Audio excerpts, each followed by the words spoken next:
Welcome to the Salmon Runs YouTube. Enjoy the video. In this video, I will explain how to buy USDC on Robinhood. First, open your Robinhood app and log in securely. Once you're in, navigate directly to the cryptocurrency section. You'll find a search bar there. Use it to locate USDC.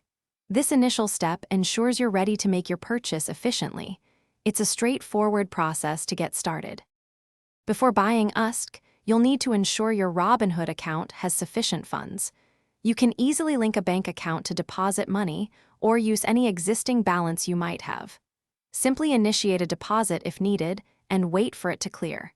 Having your funds ready makes the buying process smooth and quick, so you're prepared.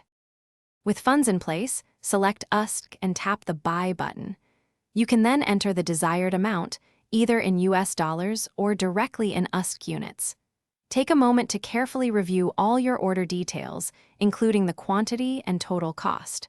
This ensures everything is correct before proceeding with your purchase. Finally, confirm your purchase to complete the transaction. Your new USDC balance will then appear in your Robinhood portfolio almost instantly. From there, you can choose to hold your USDC or explore options for transferring it if you wish. It's now yours to manage as you see fit within your account. Thanks for watching. Consider subscribing if we helped you.